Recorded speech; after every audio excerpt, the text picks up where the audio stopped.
Welcome to Navata TV top 10 bulletin news కి స్వాగతం. నేను మీ పావని. సుప్రీంకోర్టులో ఓ కేసు విచారణ సందర్భంగా న్యాయవాదిపై ప్రధాన న్యాయమూర్తి డివై చంద్రచూడ్ తీవ్ర ఆగ్రహం వ్యక్తం చేశారు. లాయర్లు విధిగా ధరించాల్సిన నెక్ బ్యాండ్ సదర్ న్యాయమూర్తి ధరించకపోవడమే అందుకు కారణం. కేసు విచారణ సంగతి అలా ఉంచండి, మీ మెడ చుట్టూ ఉన్న బ్యాండ్ ఏది? ఇక్కడ ఏమైనా ఫ్యాషన్ షో జరుగుతుందా అని ప్రశ్నించారు. దీనికి సదర్ న్యాయవాది హడావిడిగా వచ్చాను అని సమాధానం చెప్పగా, ఇలా ఉంటే కేసు వినేది లేదని సిజేఐ స్పష్టం చేశారు. ఖైరతాబాద్ హుస్సేన్ సాగర్ వద్ద ఉన్న భారీ అంబేద్కర్ విగ్రహం పరిసరాలు అధ్వాన్నంగా మారాయి. పర్యాటక ప్రాంతమైన ఈ ప్రదేశంపై జీహెచ్ఎంసీ అధికారులు నిర్లక్ష్యంగా ఉన్నారనే ఆరోపణలు వినిపిస్తున్నాయి. పక్కనే ఉన్న ప్రభుత్వ పార్కింగ్ స్థలంలో చెత్త పేరుకుపోయిందని, వర్షానికి భారీగా నీళ్లు నిలిచాయని పలువురు పేర్కొంటున్నారు. అధికారులు స్పందించి పర్యాటక ప్రదేశాన్ని శుభ్రంగా ఉంచాలని ప్రజలు కోరుతున్నారు. CM Revanth Reddy America tour ఖరారైంది. ఆగస్టు 3వ తేదీ రాత్రి హైదరాబాద్ నుంచి సీఎం రేవంత్ రెడ్డి పలువురు నేతలు, అధికారులతో అమెరికా బయలుదేరి వెళ్లనున్నారు. రాష్ట్రానికి పెట్టుబడుల ఆకర్షణకి డల్లాస్ తదితర రాష్ట్రాలలో వారం రోజుల పాటు సీఎం పర్యటించనున్నారు. పలు కంపెనీల సీఈఓలు, పారిశ్రామికవేత్తలను ఆయన కలవనున్నారు. ఆగస్టు 11న ముఖ్యమంత్రి హైదరాబాద్ కు రానున్నారు.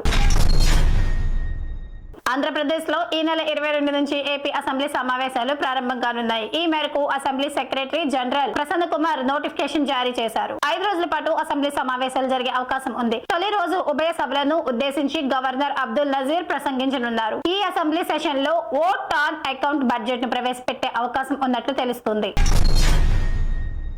ఆంధ్రప్రదేశ్ రాష్ట్రంలో భారీ వర్షాల కారణంగా చోటు చేసుకున్న పరిస్థితులపై సీఎం చంద్రబాబు సమీక్ష నిర్వహించారు. 8 జిల్లాల కలెక్టర్లు, ఎస్పీలు, ఉన్నతాధికారులతో వీడియో కాన్ఫరెన్స్ లో మాట్లాడారు. ప్రాణ ఆస్తి నష్టం జరగకుండా చూడాలని ఈ సందర్భంగా ఆదేశించారు. వాగుల ప్రవాహాలను నిరంతరం పర్యవేక్షించాలని సూచించారు. ఇసుక, మట్టి అక్రమ తవ్వకాల కారణంగానే గోదావరి కట్టలు బలహీనమయ్యాయని, వాటిపై దృష్టి సారించాలని కూడా సూచించారు. తెలంగాణలో రైతు రుణమాఫీ చేయడాన్ని ఏపీసీసీ చీఫ్ షర్మిల స్వాగతించారు. 15 ఏళ్ల క్రితం కాంగ్రెస్ ప్రభుత్వం ఒకే దఫాలో రుణమాఫీ చేసే అన్నదాత పట్ల ప్రేమ, వ్యవసాయం పట్ల నిబద్ధత చూపింది. మళ్లీ నిన్న తెలంగాణలో రేవంత్ సర్కార్ ఇంకెప్పుడు వెక్కిరించినటువంటి నోళ్లు మోయించేలా రుణమాఫీ చేసింది. ఏపీలో ప్రతి రైతు తలపై 2,45,554 రూపాయల అప్పు ఉంది. ఏపీలోని కూటమి సర్కార్ కేంద్ర సాయంతో రుణమాఫీ చేయాలని డిమాండ్ చేశారు. తెలంగాణలో రైతు రుణమాఫీలో ఏమైనా అవకతవకలు ఉంటే 08455276456 నంబర్ కి ఫోన్ చేసి సందేహాలను నివృత్తి చేసుకోవాలని సంగారెడ్డి జిల్లా కలెక్టర్ వల్లూరి క్రాంతి తెలిపారు.